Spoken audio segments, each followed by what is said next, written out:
Il est 18h42. Une fin de journée ordinaire. Une rue commerçante, ni bruyante, ni calme. Des passants rentrent chez eux, d'autres sortent du travail. Sur le trottoir, un homme marche seul. Il porte un manteau sombre. Il regarde son téléphone. Il ralentit légèrement en arrivant à hauteur d'une femme qui marche devant lui. La femme se retourne brièvement. Elle accélère le pas. L'homme lève les yeux. Il ralentit encore. Puis il change légèrement de trajectoire pour dépasser. Rien d'autre. Pas de contact, pas de parole, pas de geste brusque. La scène dure moins de 10 secondes. Personne ne s'arrête. Personne n'intervient. Personne ne filme. Et pourtant, deux personnes présentes ce soir-là vont raconter deux histoires totalement différentes.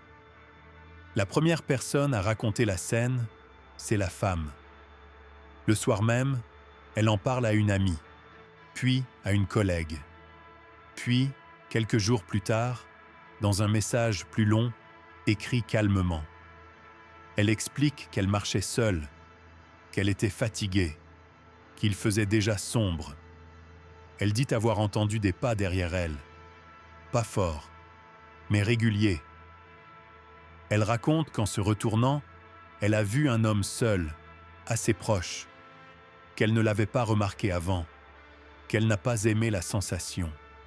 Elle précise qu'il ne lui a rien dit, qu'il n'a rien fait de grave, mais qu'elle a ressenti une tension immédiate, une vigilance, une alerte intérieure.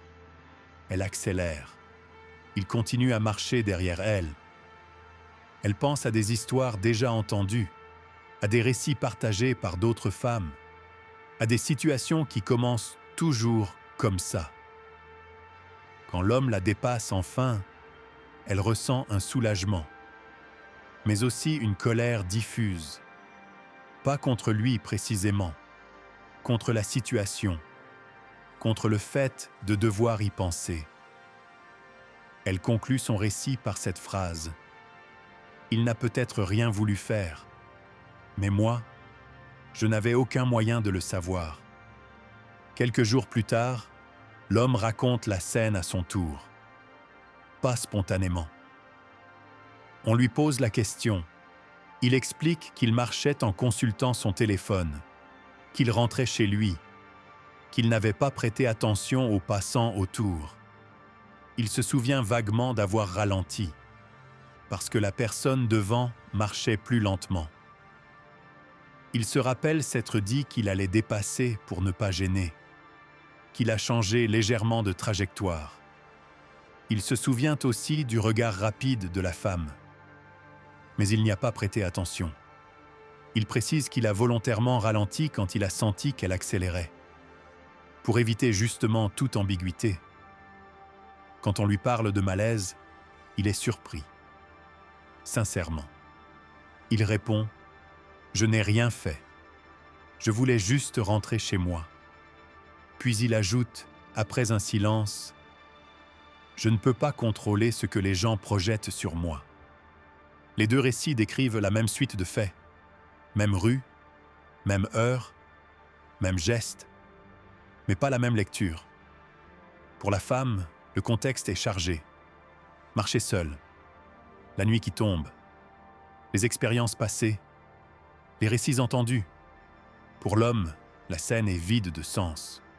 Un déplacement, un dépassement, un détail oublié aussitôt. Aucun des deux ne ment, aucun des deux n'exagère volontairement. Ils parlent depuis deux réalités différentes. Ce que personne ne mentionne explicitement, c'est le corps, la taille, la force perçue, la différence physique. La femme le ressent sans y penser. L'homme ne le perçoit même pas.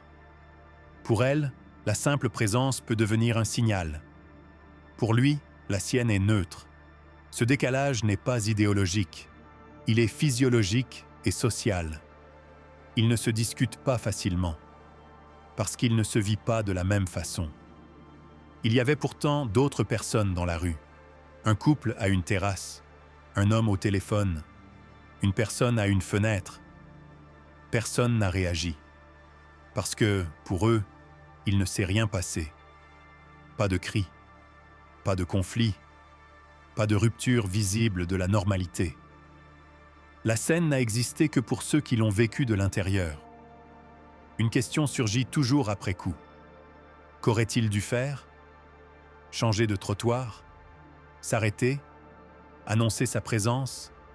Accélérer? Ralentir encore plus? Chaque option peut être interprétée négativement, selon le point de vue. Ce qui rassure l'un peut inquiéter l'autre. Il n'existe pas de comportement universellement correct dans une situation ambiguë. Si cette scène avait été filmée, elle n'aurait rien montré. Quelques pas, un dépassement, un regard. La vidéo aurait été muette sur la peur ressentie, l'intention absente, le contexte mental, l'histoire personnelle. Et pourtant, c'est là que tout se joue. Nous aimons les récits clairs, un coupable, une victime, un geste évident. Mais la réalité quotidienne est rarement aussi lisible. La plupart des situations problématiques ne sont pas des agressions. Ce sont des frictions, des perceptions, des malentendus chargés de vécu. Les simplifier rassure, mais simplifier, c'est souvent effacer une partie du réel. À la fin, il reste deux certitudes incompatibles. Pour la femme, son malaise est réel. Il ne se discute pas. Pour l'homme, son intention était inexistante. Elle ne se prouve pas. Les deux ont raison. Et pourtant, aucune solution simple n'émerge. Alors la question n'est peut-être pas qui a tort ou qui a raison, mais plutôt, à partir de quand une perception suffit-elle à définir une situation? Et que fait-on des intentions quand elles ne laissent aucune trace visible?